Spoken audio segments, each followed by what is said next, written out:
en este día.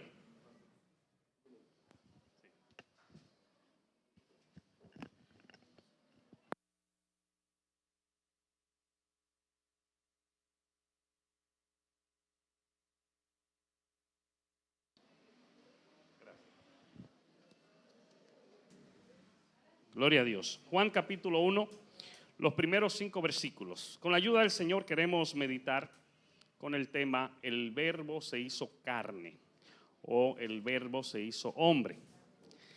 Entiéndase por verbo la palabra. Dice así los primeros 5 versículos, capítulo 1, Evangelio de Juan. En el principio era el verbo y el verbo era con Dios y el verbo era Dios. Este era en el principio con Dios. Todas las cosas por Él fueron hechas y sin Él nada de lo que ha sido hecho fue hecho. En Él estaba la vida y la vida era la luz de los hombres. Y dice el 5, la luz en las tinieblas resplandece y las tinieblas no prevalecieron contra ella. Dios bendice y prospera su palabra en esta hora. El propósito de este evangelio es probar que Jesús es el Hijo de Dios y que todos aquellos que en Él crean tendrán vida eterna. El evangelio de Juan fue escrito precisamente por Juan, el discípulo, el apóstol, después de la destrucción de Jerusalén en el año 70. Recuerden que en una ocasión Jesús lloró frente a Jerusalén, ¿verdad? Y dice: Jerusalén, Jerusalén, que matas a los profetas y apedreas a los que te son enviados. ¿Cuántas veces quise juntarte como la gallina abriga, protege sus polluelos? Y la historia registra que en el año 70 de nuestra era, el general Tito Vespasiano entró a Jerusalén y la rodeó. Hubo una hambruna tal que se dice que se estaban comiendo literalmente unos con otros y los cadáveres, y destruyó Jerusalén. Esto fue después de eso, y antes de que Juan es enviado, exiliado, preso a la isla de Patmos, aproximadamente entre los años 85 al año 90 de nuestra época.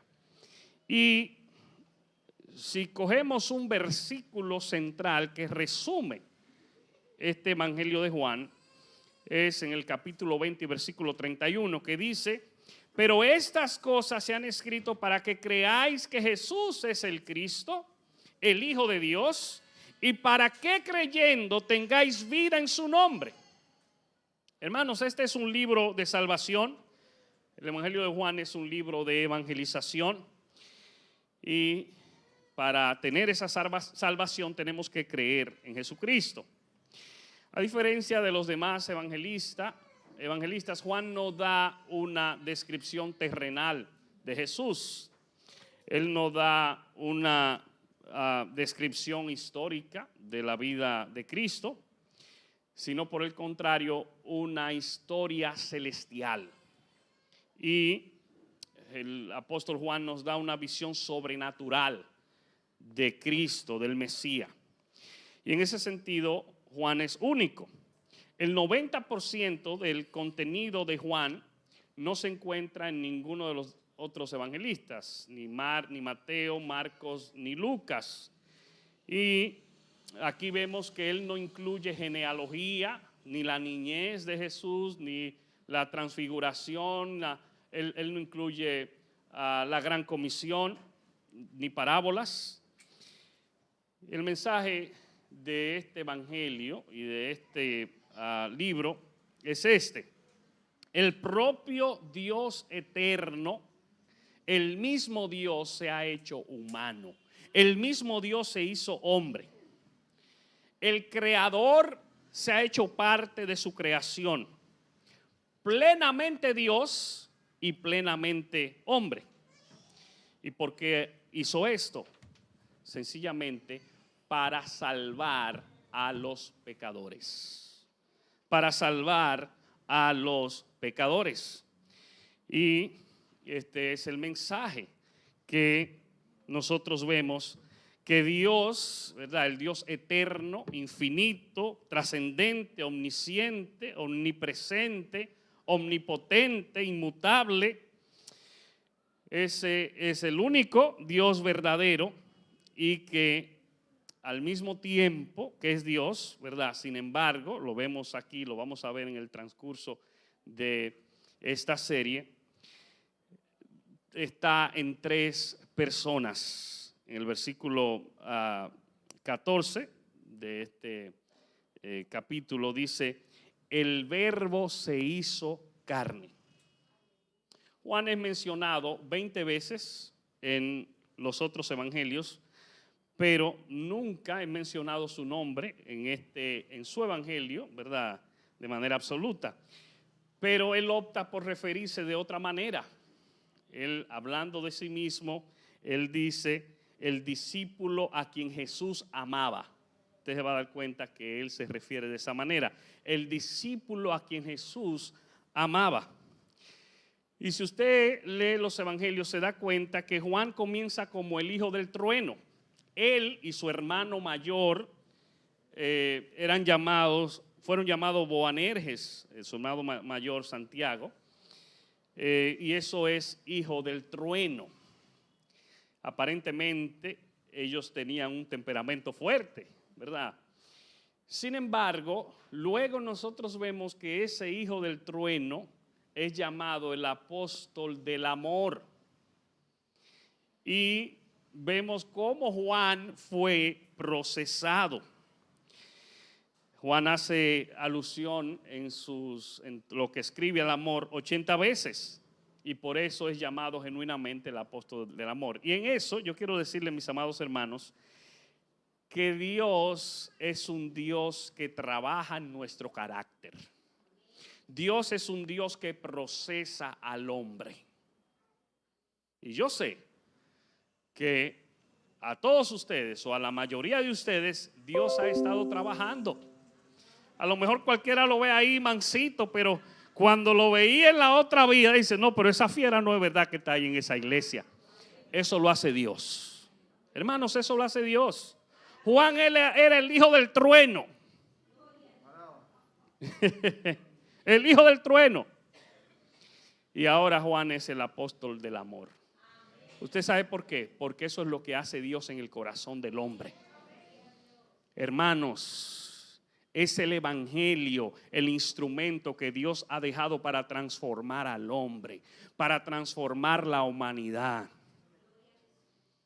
Yo creo en la ciencia, en los trabajos sociales. Claro que sí, tenemos que involucrarnos. Pero mire, si Dios no interviene en la vida de un hombre, si Dios no interviene en la vida de una mujer, ese cambio es pasajero. Solamente cuando Dios habita en el corazón del hombre, solamente cuando el hombre tiene un encuentro personal con Dios, es que esa vida va a ser cambiada y transformada. Y de eso se trata el evangelio de Juan, de creer por lo que Dios quiere hacer, por lo que Dios quiere hacer en nuestras vidas y a través de nosotros.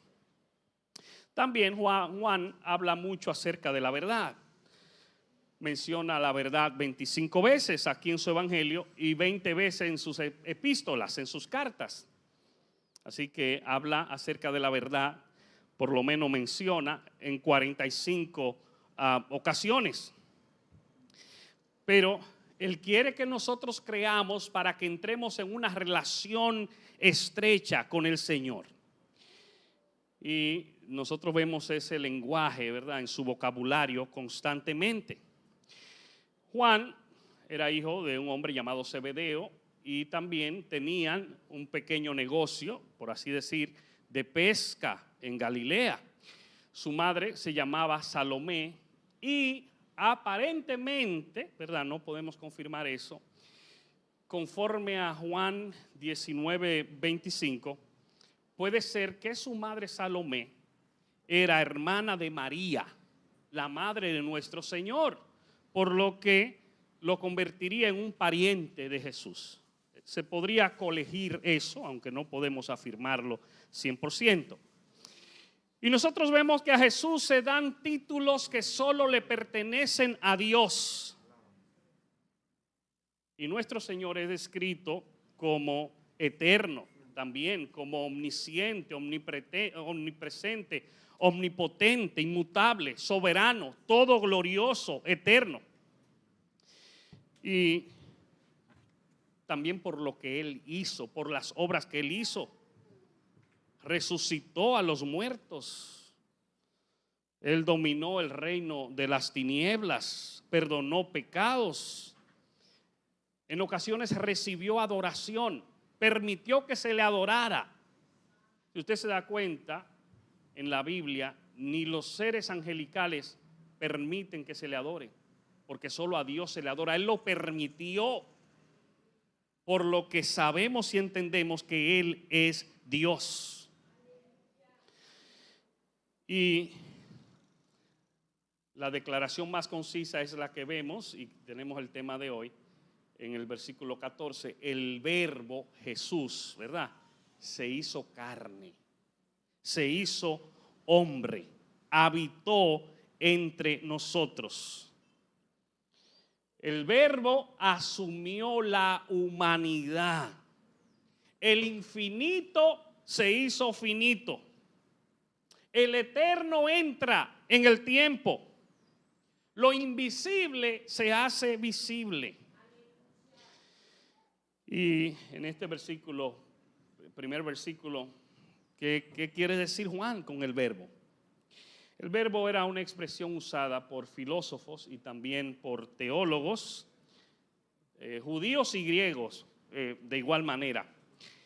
Y en las Escrituras nosotros también vemos el uso que se da, ¿verdad?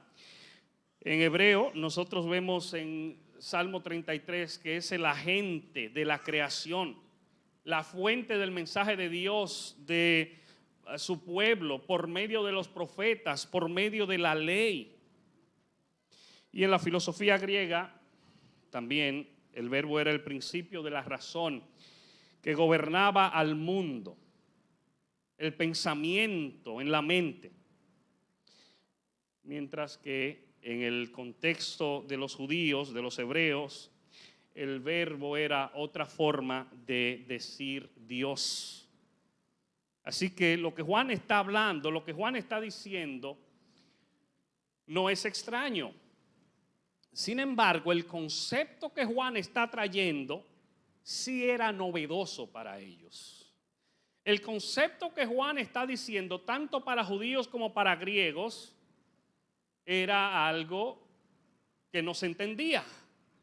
Porque él lo que está diciendo, ese verbo, esa palabra, tomó una forma humana. Se hizo hombre. Pero ese verbo y esa palabra, que era Dios, entró en la humanidad.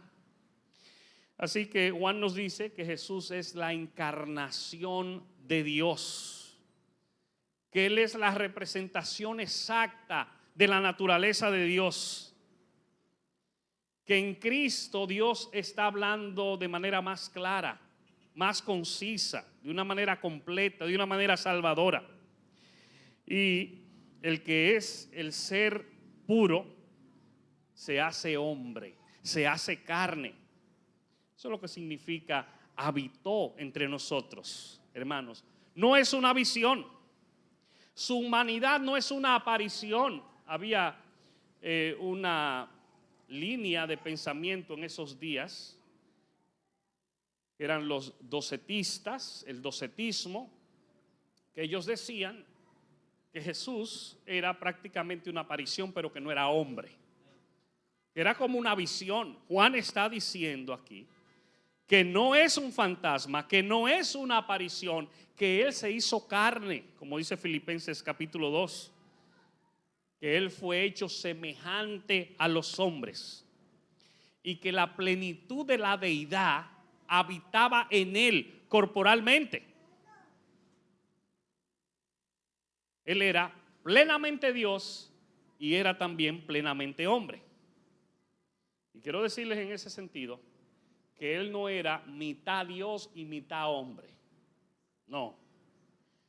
Yo he escuchado personas que dicen, bueno, él era 50% Dios y 50% hombre. Eso es un concepto errado. Él era totalmente Dios y totalmente hombre. 100% Dios y 100% hombre. Y ese es el mensaje de Juan a través de este libro. Que él era completamente Dios y completamente hombre. Así que cualquier asalto a su deidad es una herejía. Así como cualquier asalto a su humanidad también es una herejía. Y para demostrar que Jesús es plenamente Dios en carne humana, ¿verdad? Enfatiza el aspecto de la deidad. Y él en ese sentido nos lleva aquí a través de tres verdades. Hay tres cosas que demuestran la deidad de Cristo: su preexistencia, su coexistencia con Dios y su autoexistencia. Es decir, Él es preexistente, coexistente y autoexistente. Yo no quiero que se enreden con estos términos porque vamos a ir aclarando algunas de estas cosas. Pero Jesús es preexistente, coexistente y autoexistente. Y fíjense el mensaje. Juan dice aquí, en el principio era el Verbo. Eso es una declaración simple, pero una declaración muy profunda.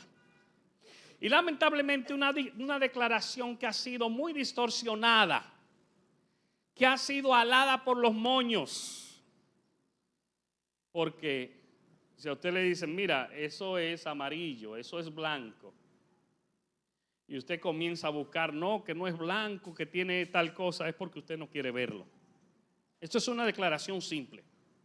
En el principio era el Verbo, dice Juan. ¿Verdad? Ahora uno dice, bueno, ¿y qué principio? ¿En el principio de qué? ¿Cuándo? En el principio de la creación. En el principio de Génesis 1:1. En el principio era el Verbo. Ahora, ¿cuál es la importancia de eso, amados hermanos? ¿Cuál es la importancia de saber que en el principio era el Verbo? ¿Usted sabe cuál es? Que cuando Dios comenzó a crear, el Verbo ya existía. Que cuando se comenzó la creación de todas las cosas, incluyendo los seres angelicales, ya el Verbo existía. Y entiéndase por Verbo Jesús, el Hijo de Dios, Jesucristo. Cuando se crea todo, ya Él existe.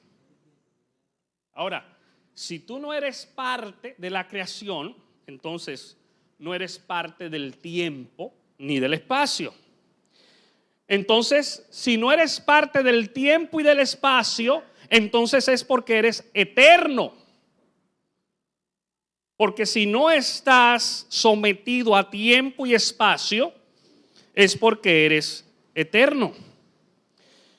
Y esa es una afirmación muy importante, amados hermanos. Y quiero hacer un breve paréntesis ahí. Mire,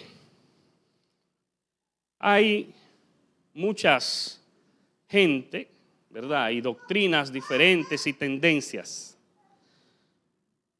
Pero una manera de usted identificar si alguien está caminando conforme a la palabra es saber cuál es el lugar que le da a Jesucristo. ¿Cuál es el lugar? Ah, no, que Jesucristo es un profeta, no. Ah, que se necesita Cristo, pero además de Cristo tal cosa, tampoco. Que Jesús no es eterno, que Jesús no es Dios hecho hombre. Todas esas cosas nosotros tenemos que verlas a la luz de la palabra, porque una persona puede ser confundida con facilidad.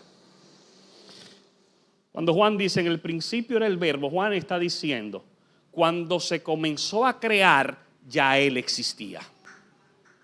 Ya Él existía. Y si no eres parte de la creación, ¿verdad? Entonces no estás sujeto a tiempo y espacio. Y eso significa que eres eterno. Y eso es una afirmación muy importante. Y eso tiene que ver con la preexistencia de Jesús. Preexistencia, existía desde antes de todo. Ya Él existía. Él existía.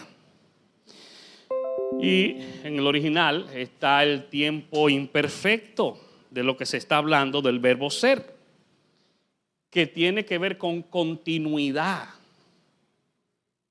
que tiene que ver con algo que ha pasado o está pasando continuamente. Él ya existía continuamente cuando comenzó el principio. Él no comenzó con el principio. Eso es lo que vemos aquí. Él no es una parte de la creación. Hermanos, Jesús no es un ser creado, es un ser ya existente. En el momento que todo comenzó, ya Él era. Describiendo la creación continua, la preexistencia eterna de aquel que Juan llama el Verbo. Y por eso nosotros vemos que Jesús toma también el título que vemos que toma Dios para su propia eternidad. Usted recuerda cuando Moisés le preguntó a Dios, mira, ¿y qué yo le voy a decir a ellos cuando ellos me pregunten quién eres tú? Es decir, dame tu nombre, que tú eres. Y recuerden que para los hebreos el nombre estaba muy relacionado con el carácter, con la persona. ¿Y qué le dijo Dios a Moisés? Diles que yo soy el que soy. Yo soy el que soy.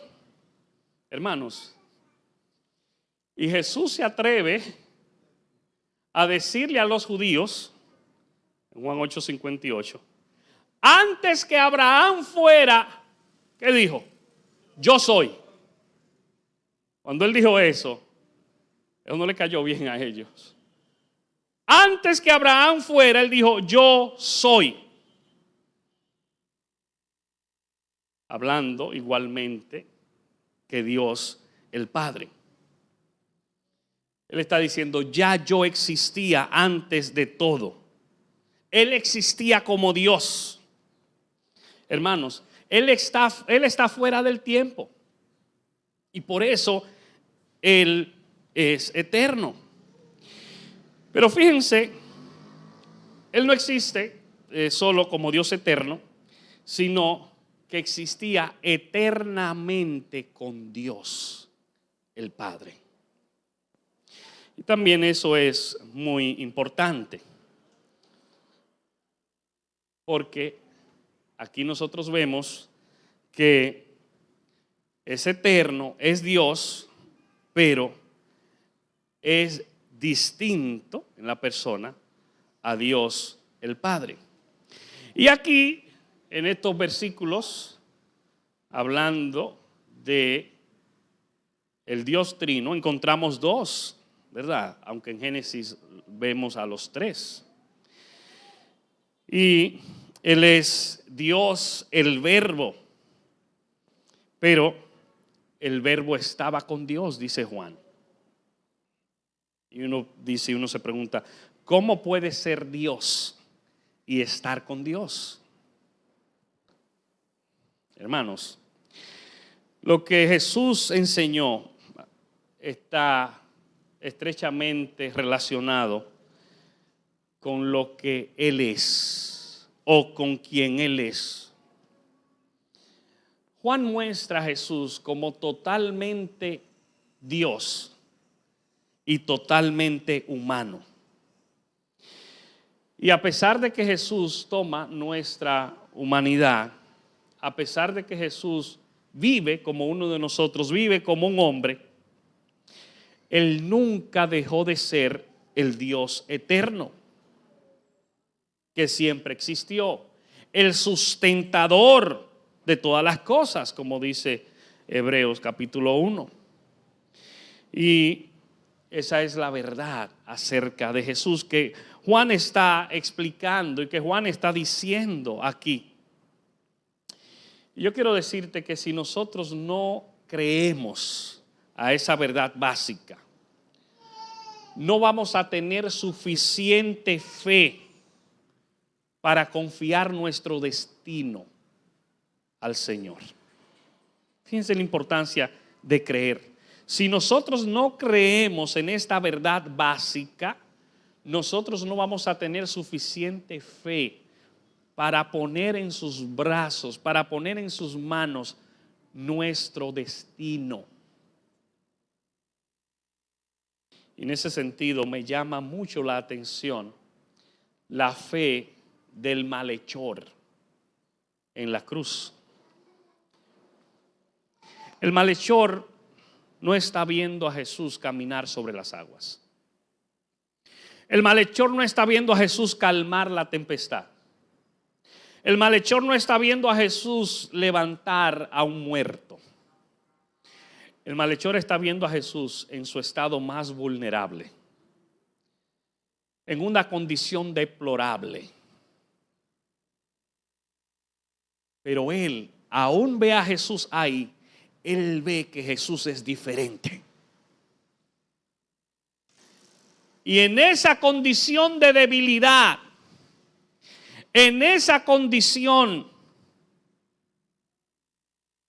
en la que él ve a Jesús, él se atreve a decirle: acuérdate de mí. Acuérdate de mí. Hermanos, es que si nosotros no entendemos quién es Jesús, es que si nosotros no entendemos cuál es la misión del Señor, a qué vino Él, que tomó nuestro lugar, sencillamente no vamos a poner nuestras vidas en sus manos. Debemos entender, comprender quién es la persona de nuestro Señor Jesucristo. Tenemos que saber que Él existía antes de todas las cosas. Que Jesús no es creado, que Jesús crea. Y que Él vino para que tú y yo creamos estas cosas. Y para que tú y yo tengamos vida eterna. Para que tú y yo pasemos de muerte a vida. Eso es lo que el Señor quiere hacer con nosotros. Pero es necesario que nuestra fe sea puesta en Él. Es necesario que nosotros podamos ver. Lamentablemente a veces nosotros caminamos a ciegas, a tientas, porque tenemos conceptos equivocados de Jesús. Porque muchas veces encasillamos al Señor. Y como me criaron con una concepción, yo creo que mi Jesús está metido en una cajita, en el sentido de no darle la majestad, la divinidad, el poder que se merece. Y como tenemos esas malas o falsas concepciones, sencillamente no caminamos correctamente. Usted sabe por qué los discípulos se asombran y piensan que esa persona que viene caminando es un fantasma. ¿Usted sabe por qué? Por sus mentes no había pasado la idea de que Jesús podía caminar sobre las aguas. Pero aunque ellos no habían concebido eso no limitaba el poder de Jesús. Aunque nosotros creamos que el Señor es pequeño, aunque nosotros creamos que su poder es limitado, eso no le hace a Él menos. Que tú y yo, amados hermanos, podamos ver a nuestro Señor en su dimensión. Podamos ver la grandeza de su amor, podamos ver la grandeza de su poder, podamos ver que Él vino a humillarse, Él vino a padecer para darte vida y vida en abundancia. Él vino a morir para darte vida. Su propósito es que tú y yo podamos creer. Su propósito es que tú y yo podamos depositar nuestra confianza, nuestra vida en sus manos. Su propósito es que tú y yo podamos reconciliarnos, podamos recibirlo como Dios, como Salvador. ¿Sabes por qué? Porque Él vino a buscar y a salvar lo que se había perdido. En otras palabras, Él vino a buscarte, Él vino a buscarme. Él vino por cada uno de nosotros. Y Juan en su evangelio lo establece bien claro. Y yo espero con la ayuda del Señor, ¿verdad?, que en esta serie que vamos a compartir por varios meses, nosotros podamos entender, podamos captar, si no todo, por lo menos un poco de lo que Juan quiere decirnos, y podamos nosotros disfrutar y podamos nosotros ser partícipes de eso mismo que también Él participó, y podamos nosotros ver su poder y su gloria obrar en nuestras vidas. Hermano, hermana, amigo, amiga, Dios te ama. Dios tiene planes y propósitos eternos con nosotros. No nos dejemos obnubilar por las cosas pasajeras. No nos dejemos atolondrar por los afanes de este mundo. Hagamos un alto y veamos a aquel que creó, a aquel que estaba, a aquel que era con el Padre, que se hizo hombre y vino y padeció para darte vida eterna, para darte vida y vida en abundancia. Permite el Señor que su palabra se haga vida en nosotros y que nuestra fe sea activada. Y que si estamos durmiendo seamos despertados por el poder de su Espíritu Santo y podamos ver la majestad, la misericordia, el amor de Dios en nuestras vidas, en nuestra familia, en nuestra comunidad, en nuestra iglesia, en nuestro país. Podamos ver al Señor obrar prodigios y maravillas. Amén. Dios te guarde, Dios te bendiga. Amén.